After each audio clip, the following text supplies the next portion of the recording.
Okay, so we'll start again from this slide. So what we're going to be talking about today is assurance monitoring and continuous improvement. This is the 5th session of the series.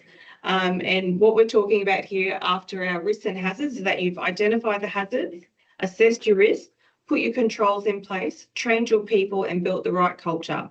So now comes the question that everybody needs to ask themselves. How do you actually know that this is working? We've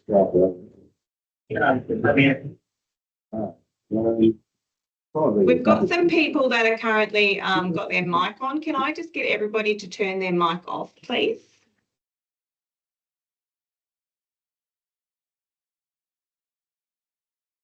Thank you. So assurance indicators. Assurance monitoring and improvement is the SMS component that checks the controls are operating as intended, identifies where they're not, and drives the changes needed to keep your system effective. A simple safety performance dashboard like the one pictured shows what it looks like in practice.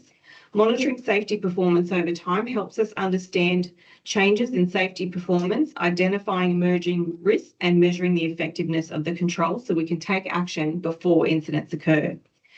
Why do we measure performance? We measure performance because safety outcomes don't happen by accident. They happen because controls are working.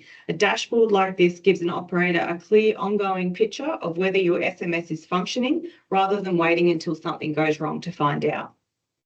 Your performance targets and indicators support assurance by enabling the operator to understand how safety-related activities and controls are performing in practice and whether emerging issues can be identified before they result in incidents or harm.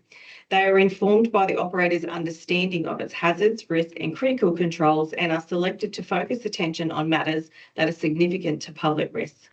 Performance targets and indicators should be sensible, relevant and timely so that performance information can be used to inform oversight and decision-making.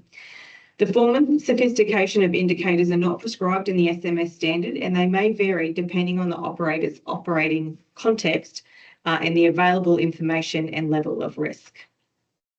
So why should you have safety goals? Safety goals define the outcomes that you want to achieve and help focus on what matters most. They create a shared understanding of success, encourage accountability and drive actions that support a safer workplace. The dashboard that you've got here also has a safety focus on the month down there in the left-hand side. It's called My Focus This Month. On this particular example, it says completing pre-starts, managing fatigue, find and fix small defects early and keep incident and infringements at 0. The safety goals gives the indicators purpose. As an operator, you should measure the activities that matter most to your operation. Your safety dashboard should reflect the work that you actually do, the hazards you face and the controls that you rely on, and not generic measures that may be copied from other businesses.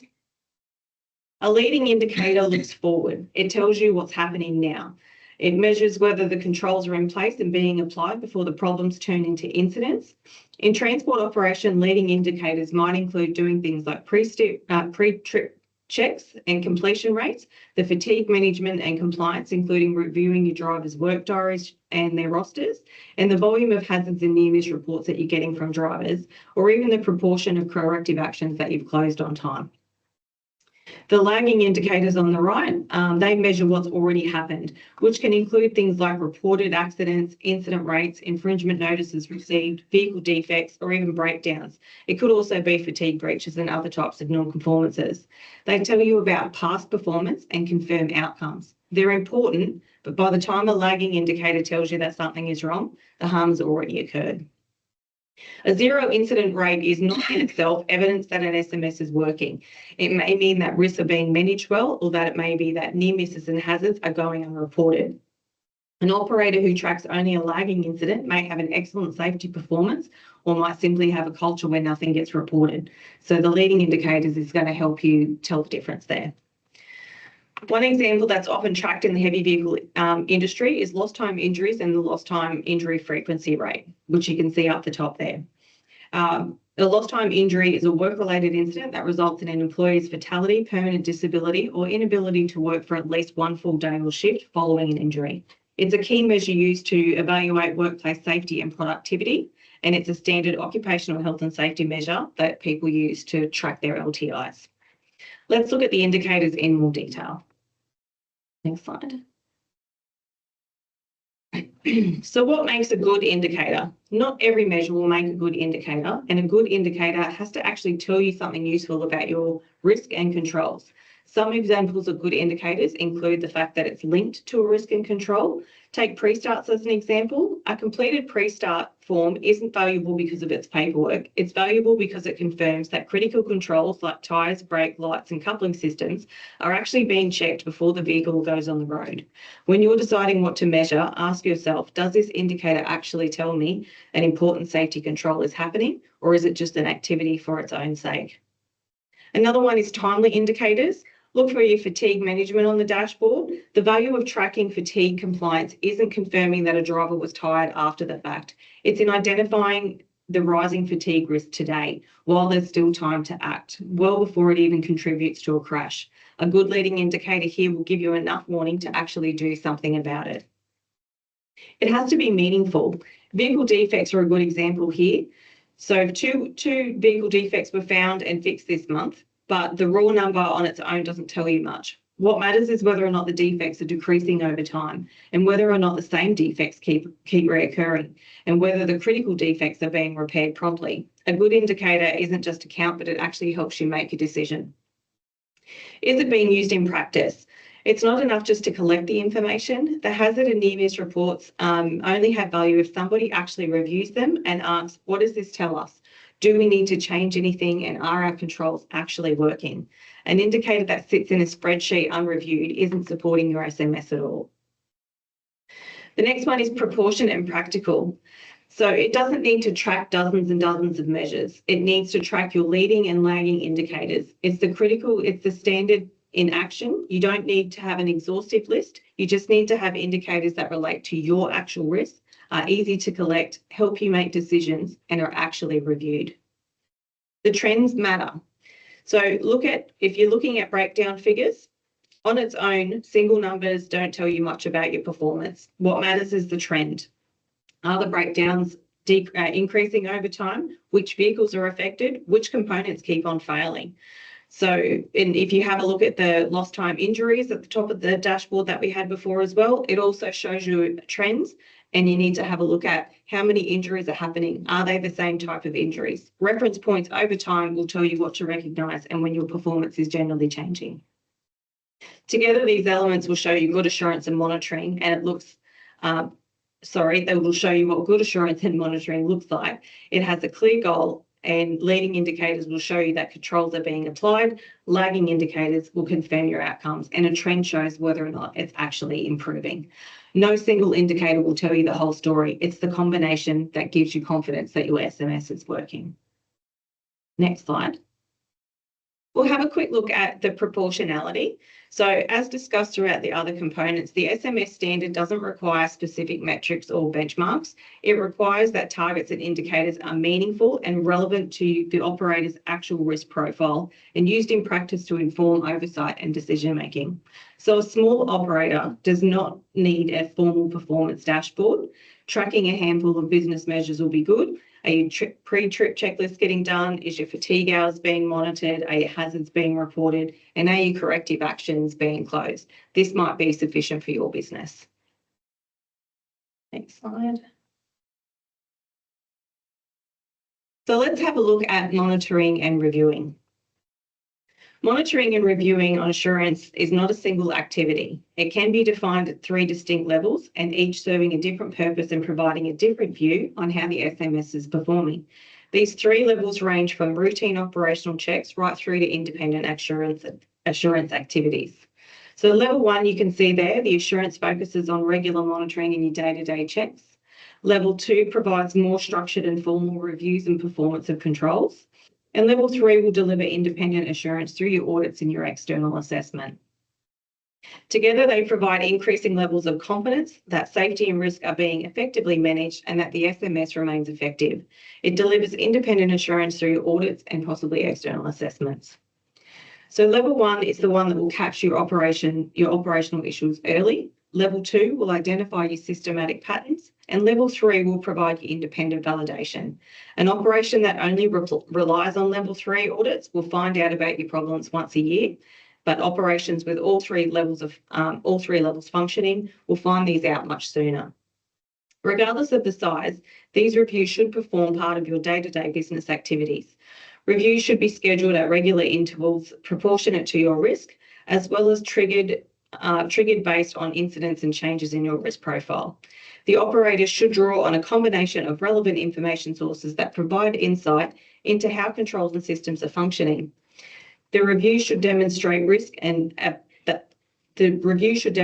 your risks are being managed as intended, your controls remain suitable and effective in practice, and emerging or increasing risks are identified before they result in harm. Next slide. So let's have a look at what genuine continuous improvement looks like. Assurance activities generate your findings, but a finding on its own doesn't actually improve anything. What an operator does with that finding is what determines whether real improvement actually occurs. So decisions to act are risk-based. Not every finding needs to have the same response. Genuine improvement means serious issues get proportionate attention. The response should match the level of risk involved, not just whichever finding is the easiest to close. Actions address the root causes, not just symptoms. This is where a lot of corrective actions will fall short. If a driver misses a step in a procedure, retraining that one driver will treat the symptom, but understanding why they missed it, why the procedure is unclear, was there time pressure, is the training inadequate? That's what actually prevents it from happening again. Actions are implemented as intended.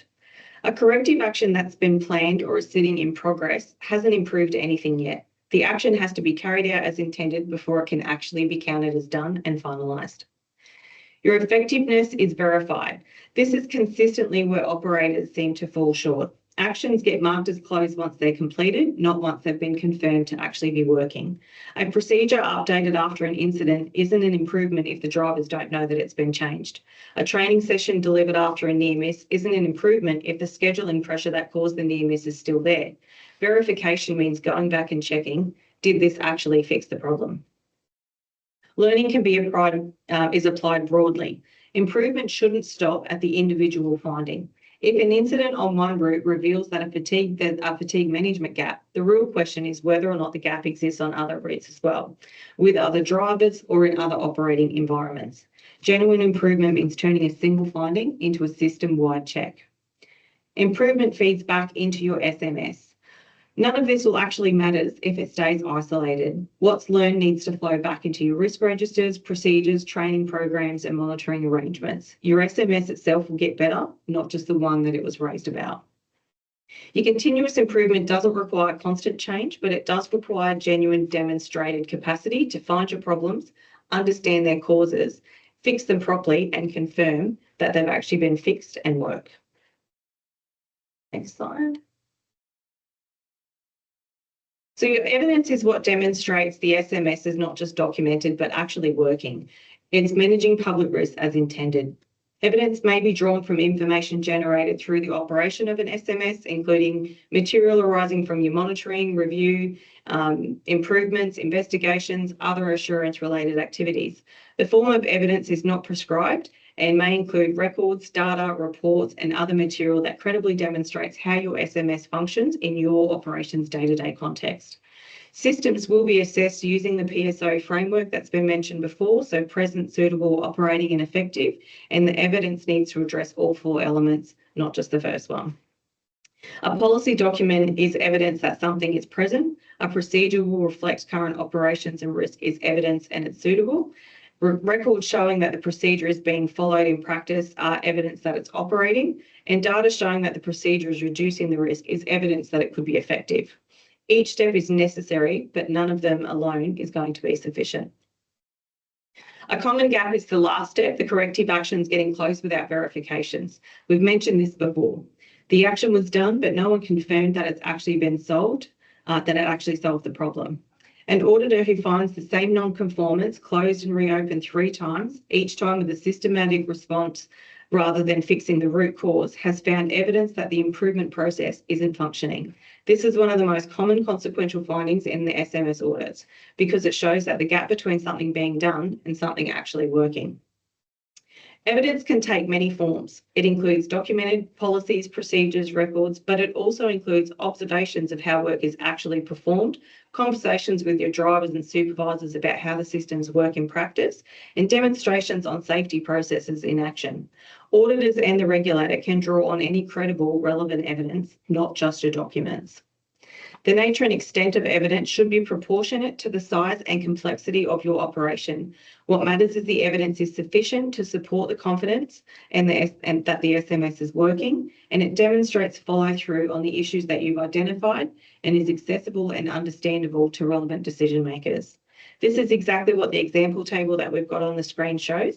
A small operator's evidence might be simple, like a set of leading indicators, your quarterly review records, and a large operator's performance dashboard is going to be a lot more formal and have larger internal audits. The same PSOE test will be applied, but it'll have a different scale of evidence.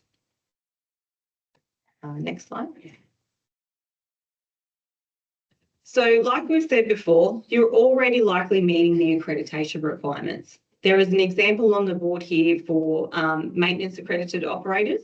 So if you have a look at Standard 7, your internal review, under the current accreditation scheme, you're already running your annual reports and your quarterly compliance statements. Your faults are being checked, they're being repaired, and you review your processes and you're monitoring your outcomes. It's a genuine assurance and improvement, but this one's scope to maintenance. Assurance activities will generate findings, and what an operator does with those findings determines whether or not your improvement will actually occur. The genuine improvement means understanding the root causes, addressing them, not just the symptoms, and verifying your actions have worked and apply this learning more broadly. The same assurance cycle is going to be used and applied across the SMS standard, not just in your maintenance accreditation. So some examples of how you might look at expanding on your current system to meet the new SMS standard is widening your reviews. Don't just check your maintenance compliance, check whether or not the whole SMS is working. Set your safety objectives. Describe what good looks like, not just what compliant looks like.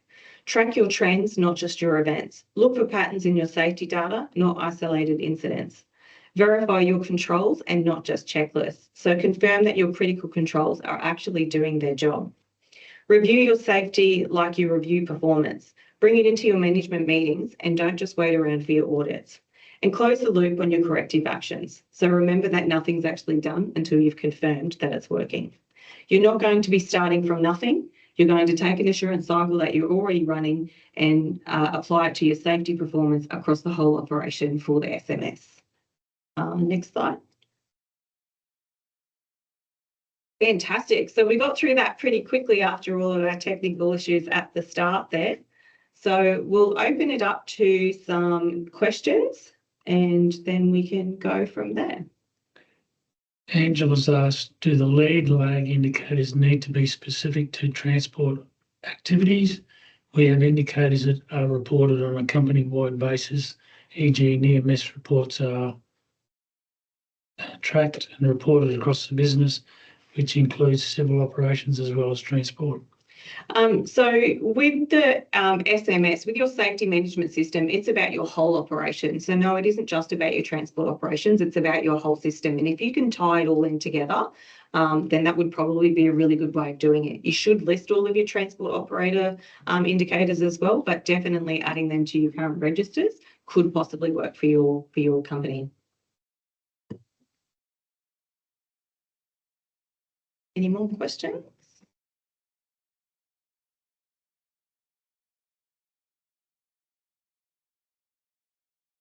No. Great. I think that's all the questions that we actually have, which is fantastic. So you can see on the board that we've got the session for people coming up next Wednesday, which is the 22nd of July at 8 o'clock. If you haven't registered for that one yet, you can jump on and use that QR code and register or jump onto the website as well. Other than that, if we've got no more questions, we'll wrap it up there. Great. Thanks, everybody. Appreciate it. Hang on, we've got a question. Oh, Miles, did you have a question before we jump off? Yeah, hi, thank you. And sorry if you've covered this earlier, but is there a strict definition of small to large operator?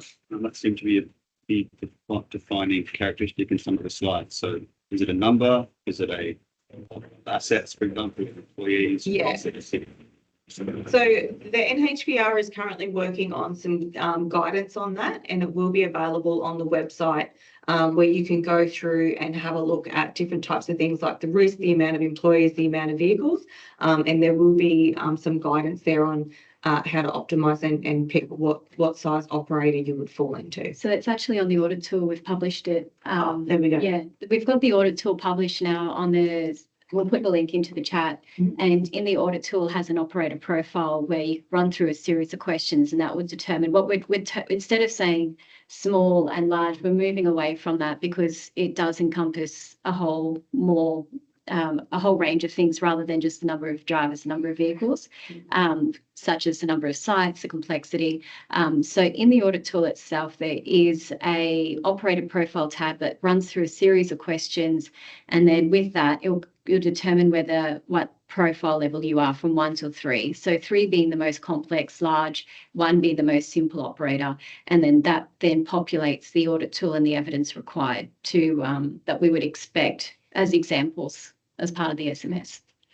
We are making some adjustments to the audit tool. We did receive some feedback that some of the locking, we've locked down some cells, that it's not making it very user friendly. So we're just working on that at the moment. So please just bear with us while we update the functionality of it, but you can still use it and get the idea of, if you select it, run through the question, determine your operator profile and see the evidence in the tab itself in the audit tool.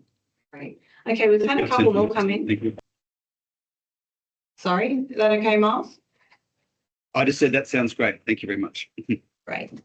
Leanne, so I can see you asked a similar question. So obviously Lisa's just answered that one. So Kathy, you've jumped on and said, how do we record everything and prove that we're sustaining compliance if we have no fatigue or infringements, breakdown, etc.? So Kathy, again, it really comes down to how you operate your business and understanding your risks and your hazards. So you should still have something along the line of some sort of risk register. You need to know how you're reviewing those fatigues. So how do you know that you've got no fatigue and or infringements? How do you actually understand that breakdowns aren't happening? Is it because you're doing repairs, you're doing your servicing, and you're doing your maintenance? So it's about understanding your processes and how you're actually doing things and how you're going to provide that over as evidence. The SMS standards don't provide any prescribed ways of doing things, but there will be some examples on the audit tool about how you can be recording them. So that's something you'll need to look at there. Is that it? No, there's another question. Has the risk register builder gone live yet, please? It's just gone through approval process with our executive leadership team. So we're expecting it to be published very, very soon. Yes. Where do I find the audit tool? We'll put that. We'll put the link in this chat. Oh, sorry. It's in there now. But it's under the heavy vehicle accreditation scheme for auditors, and then auditing the scheme. It's under that link. But Nick is putting it in there now.